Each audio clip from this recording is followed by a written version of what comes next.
नमस्कार, आप देख रहे हैं बात देवभूमि की। मैं हूं आपके साथ सचिन चौहान। मुख्यमंत्री पुष्कर सिंह धामी पौड़ी पहुंचे हैं, जहां पर उन्होंने 3 दिवसीय न्यार उत्सव का शुभारंभ किया और इस अवसर पर सीएम धामी ने गंगा नदी के किनारे विशेष पूजा अर्चना भी की है। इसके अलावा सीएम धामी धारी देवी मंदिर भी पहुंचे हैं, जहां पर उन्होंने मां भगवती की पूजा अर्चना की है। इस दौरान उनके साथ कैबिनेट मंत्री धन सिंह रावत भी नजर आए हैं।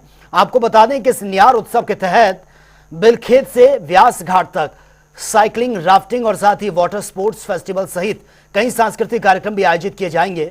वहीं उत्सव के अंतिम दिन नौगांव से डांडा नागराजा तक ट्रैकिंग प्रतियोगिता का आयोजन भी किया जाएगा। और ये 3 तस्वीरें आपके सामने न्यार उत्सव में मुख्यमंत्री पुष्कर सिंह धामी ने शिरकत की है।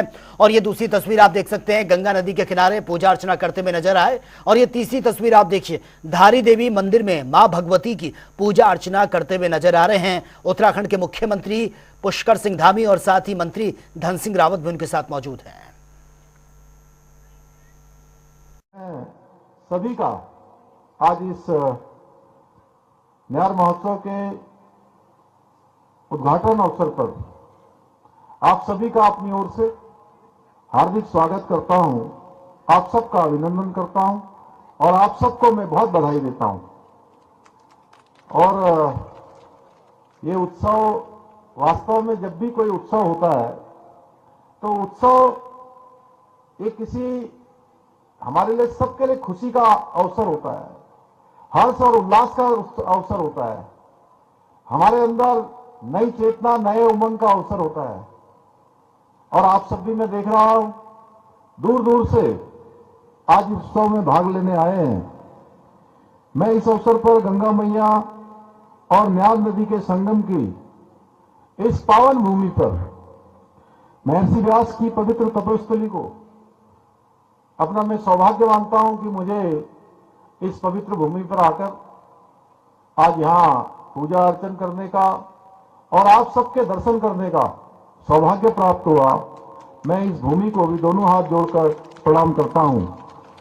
भाइयों बहनों, आप सबके बीच में आकर मुझे अत्यंत हर्ष का अनुभव हो रहा है, क्योंकि आज हम एक ऐसे महोत्सव का शुभारंभ करने जा रहे हैं जो न केवल इस क्षेत्र को पर्यटन की दृष्टि से आगे एक विकास और विस्तार दोनों देने का काम करेगा, यहां का पर्यटन बढ़ेगा, बल्कि यहां के लोगों की जो आर्थिक प्रगति है वह भी उसमें भी एक महत्वपूर्ण भूमिका निभाएगा।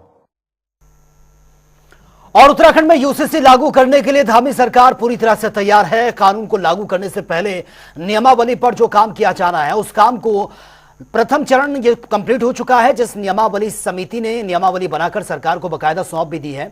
वहीं गृह सचिव शैलेश बगोली की माने तो अभी नियमावली का जो न्यायिक और विधिक परीक्षण होना बाकी है, उसके बाद सरकार इसे लागू करने का निर्णय लेगी।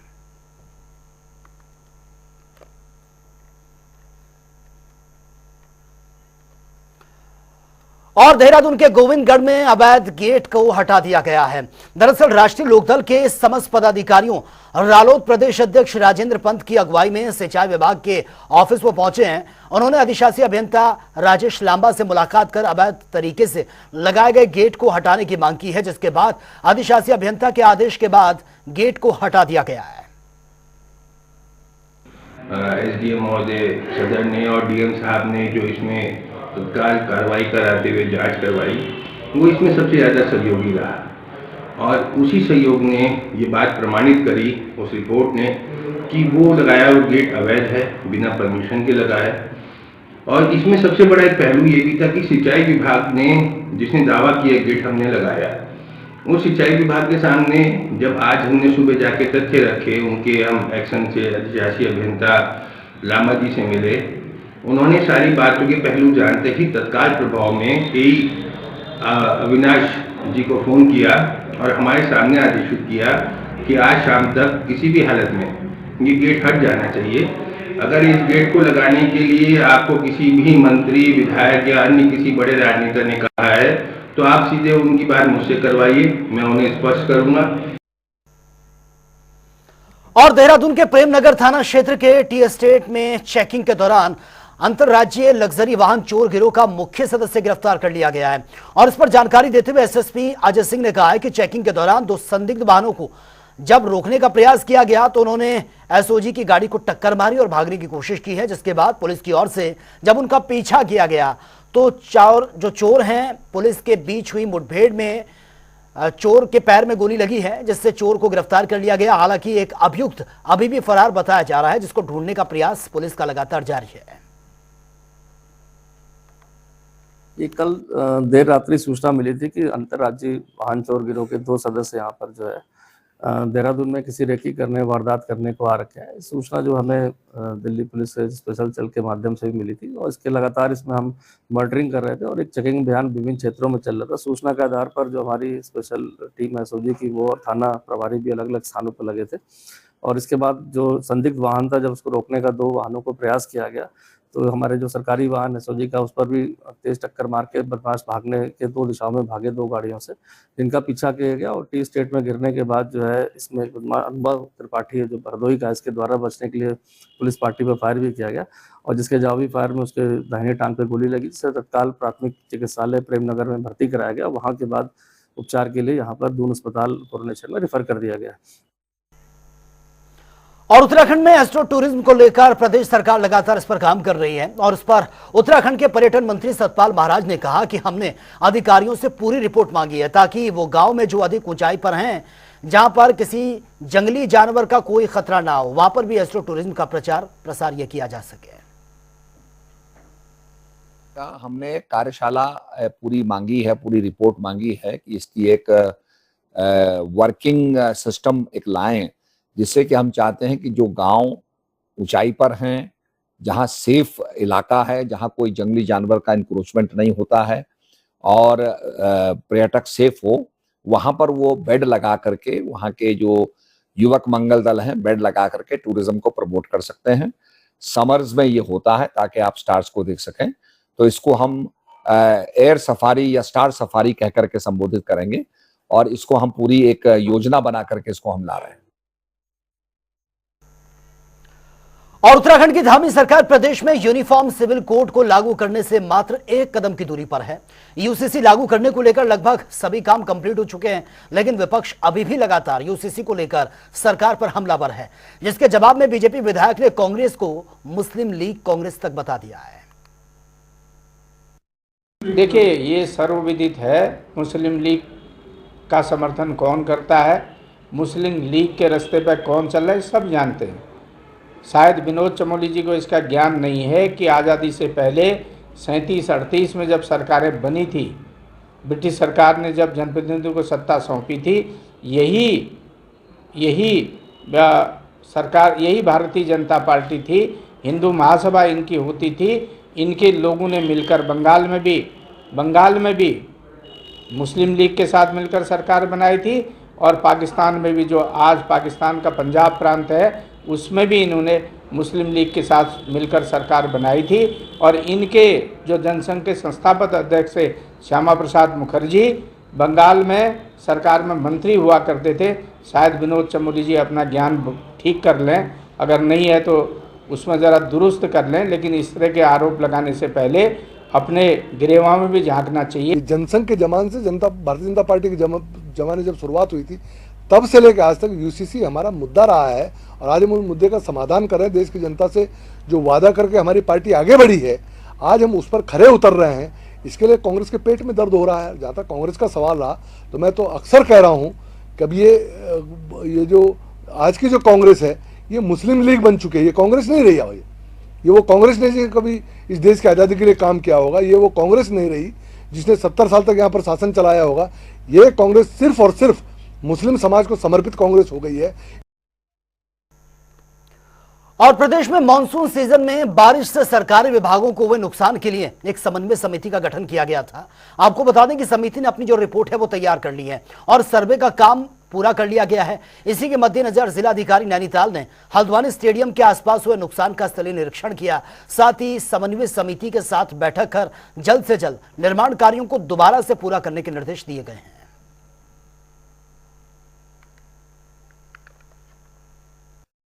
आई थी उसमें बहुत ज़्यादा नदी का जो जल भराव प्रवाह है वो बहुत ज़्यादा होने की वजह से यहाँ जो इंफ्रास्ट्रक्चर है ग्वाला के किनारे उसको काफ़ी नुकसान पहुँचा था।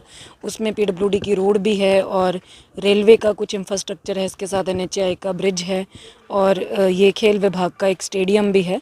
तो ये सारे एसेट्स में फ्यूचर जो प्रोटेक्शन वर्क्स है और जो डिज़ास्टर मिटिगेशन के काम हैं वो किस प्रकार से करे जाएं, उसके लिए एक समिति विभिन्न विभागों के आपसी कोऑर्डिनेशन के लिए हमने गठित करी थी। उन्होंने अपनी जो सर्वे है वो पूरा लगभग कंप्लीट कर लिया है और उनकी जो रिकमेंडेशंस है उस पर फाइनल निर्णय लेकर शासन को प्रेषित किया जाना है। और दिवाली के मद्देनजर खाद्य पदार्थों में मिलावट करने वालों के खिलाफ प्रशासन ने सख्त रुख अपना लिया है। दरअसल सचिव स्तर के अधिकारी फील्ड में उतरकर मिलावट करने वालों के खिलाफ एक्शन लेते हुए नजर आ रहे हैं और इसी कड़ी में अपर स्वास्थ्य सचिव अनुराधा पाल ने हरिद्वार में अधिकारियों के साथ बाकायदा मीटिंग भी की है। इसके अलावा कई मिठाइयों की दुकानों पर छापेमारी की गई है, सैंपल लिए गए हैं। इस दौरान रानीपुर मोड़ स्थित एक मिठाई की दुकान में गंदगी मिलने पर मिठाई पर डेट न होने के कारण अपर स्वास्थ्य सचिव ने दुकानदार को जमकर फटकार भी लगाई है।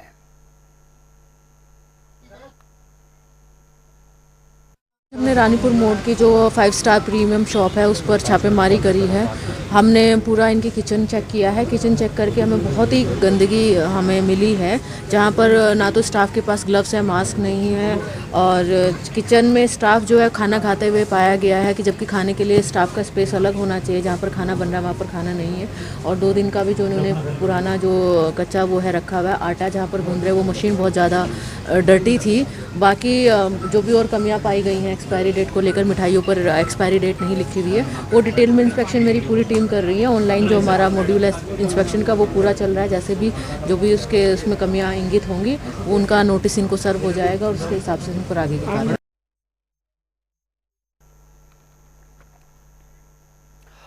उद्यान एवं खाद्य प्रसंस्करण विभाग की ओर से कृषकों एवं पौधशाला स्वामियों के साथ समन्वय संगोष्ठी का आयोजन किया गया है, जिसमें मुख्य अतिथि के रूप में कृषि मंत्री गणेश जोशी ने शिरकत की है और कार्यक्रम की शुरुआत दीप प्रज्वलित करके की गई है, जिसमें तमाम जिले से आए कृषकों ने खेती के बारे में अपने सुझाव दिए हैं। वहीं कृषि मंत्री गणेश जोशी ने कहा कि हर जिले से एक किसान को लेकर एक समिति बनाई जाएगी, जिसके जरिए सुझाव लिए जाएंगे। हर जिले से एक अग्रणी किसान को लेकर हम एक समिति बनाएंगे, जिसके माध्यम से जो सुझाव आएंगे अपनी योजनाओं को हम लागू करेंगे। दूसरा, चौपटिया गार्डन जहां पर एक रिसर्च सेंटर हुआ करता था और वहां से सीखने के बाद हिमाचल जो है इतना आगे बढ़ गया, वो सेंटर बंद पड़ा है। मैं जितनी बार दौरे पर गया मैंने अधिकारियों से कहा कि वो सेंटर चालू हो जाना चाहिए, क्योंकि हमारे पास साइंटिस्ट नहीं थे और अभी हाल ही में 9 साइंटिस्ट हमारे को मिले हैं जो 1.5 माह की ट्रेनिंग पर गए हैं। जनवरी 15 से पहले हम रिसर्च सेंटर को चालू कर देंगे।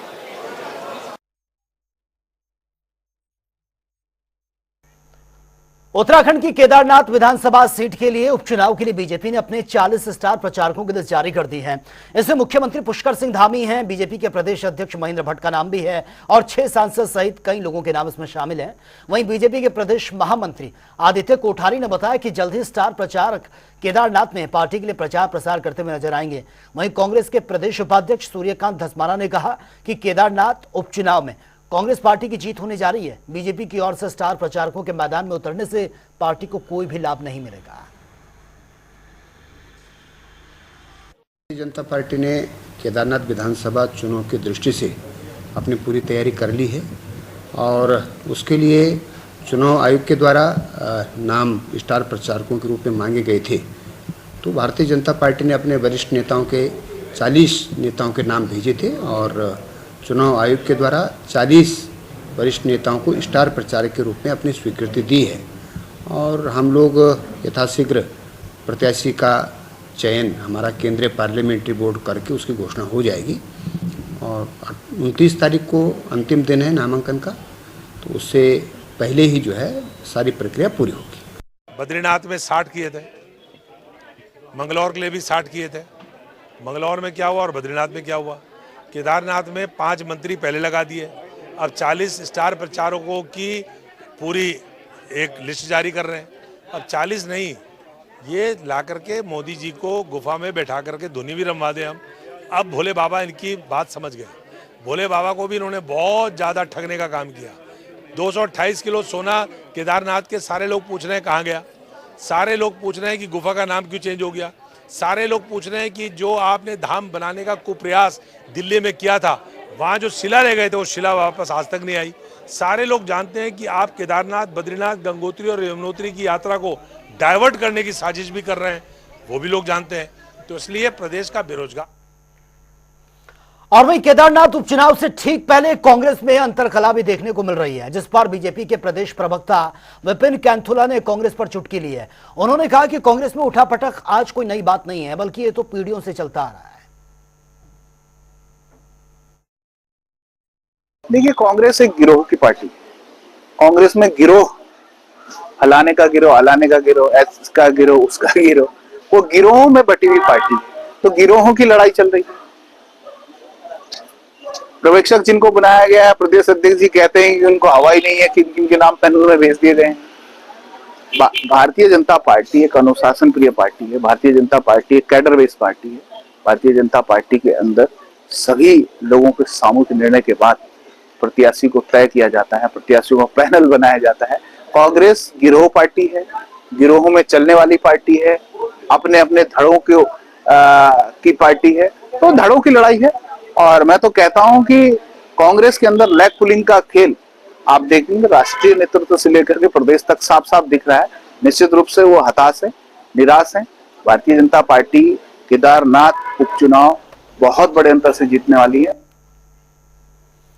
और उत्तराखंड में मलिन बस्तियों के मुद्दे पर सियासत जारी है। दरअसल कांग्रेस के प्रदेश उपाध्यक्ष सूर्यकांत धस्माना ने देहरादून के भीमराव अंबेडकर पार्क शास्त्री नगर खाले में मलिन बस्तियों के साथ धरना प्रदर्शन ये किया है, जो वहां के मलिन बस्तियों के जो लोग हैं, और इस दौरान सरकार के खिलाफ जमकर नारेबाजी भी की है।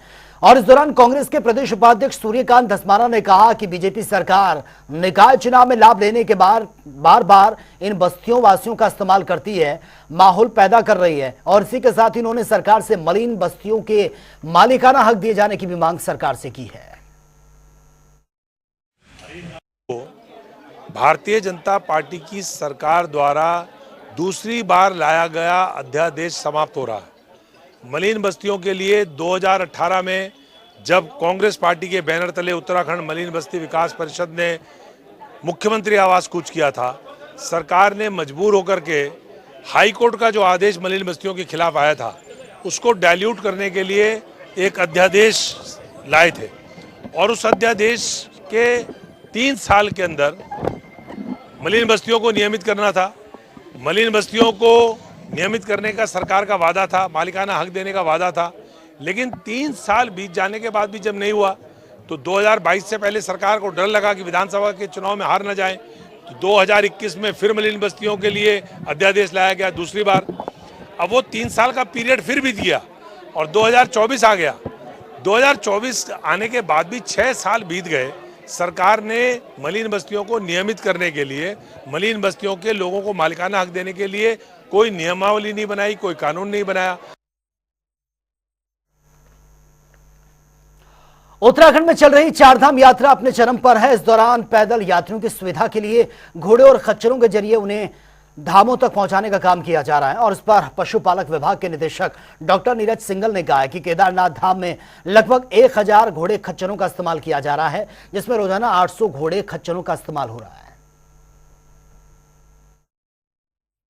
केदारनाथ में हमारे पास जब पीक सीजन था तब लगभग 4000 खच्चर प्रतिदिन हम यात्रियों के लिए और 1000 खच्चर सामान ढुलान के लिए रखे हुए थे। और बहुत ये यात्राओं के सीजन में जब तक हमारे बाधित नहीं हुई थी आपदा के कारण तब तक यही चला। लेकिन वर्तमान में जो स्थिति है, हमारे पास लगभग 1000 घोड़ा खच्चर केदारनाथ में है, जिसमें 700 से 750 और 800 तक के टिकट एक दिन में डिस्ट्रीब्यूट हो रहे हैं। 700-800 खच्चर एक दिन में यात्रा कर रहे हैं। और 5 जगह हमारा अस्थायी पशु चिकित्सालय यात्रा रूट पर संचालित है, जिसमें हमारे यात्रा रूट से संचालित डॉक्टर और स्टाफ रहता है। और उत्तराखंड में कर्मचारियों की दिवाली से पहले वेतन और पेंशनर्स को पेंशन देने के आदेश जारी कर दिए गए हैं। इसके बाद प्रशासन की ओर से सभी संबंधित अधिकारियों को निर्देशों का पालन करने के लिए कह दिया गया है। आपको बता दें कि राज्य कर्मियों और पेंशनर्स के साथ ही पारिवारिक पेंशनर्स को दीपावली से पहले वेतन और पेंशन के भुगतान का लाभ मिलने जा रहा है।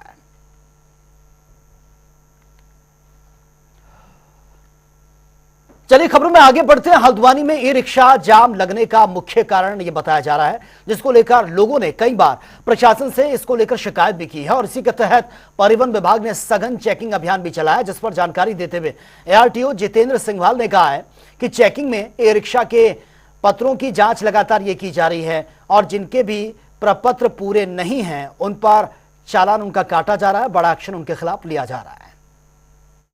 चेकिंग अभियान का ऐसा नहीं है, चेकिंग तो खैर निरंतर जारी है, पहले से ही जारी है। असल में डीएम मैडम के और आरटीओ साहब के आदेशानुसार अब जानकारी होगी 3 व्हीलर का सत्यापन चल रहा है, उसके बाद ई रिक्शा का सत्यापन किया जाना है। तो उसके लिए हमने मीटिंग भी करी थी इनके यूनियन के साथ, सिटी मजिस्ट्रेट साहब भी थे, SP सिटी साहब भी थे, आरटीओ साहब भी थे और हम लोग भी थे। तो उसमें ये पहले बता दिया गया था कि सत्यापन तो होना ही है, लेकिन जो सामान्य चेकिंग है आप अपने पेपर वगैरह पूरे रखें, पैसेंजर वाले जो है वो गुड्स दौरान करें। लेकिन इस तरह से देखा जा रहा था कि लगातार इनमें माल भी ढोया जा रहा है, गलत तरीके से चलाए भी जा रहे हैं, कागज प्रपत्र नहीं है। तो हम लोगों ने 30-40 चालान तो पहले ही करे, इस महीने लगातार जैसा सामने चलाया गया, लेकिन आज डिवीजन अनुसार अब एक विशेष चेकिंग अभियान चलाया गया।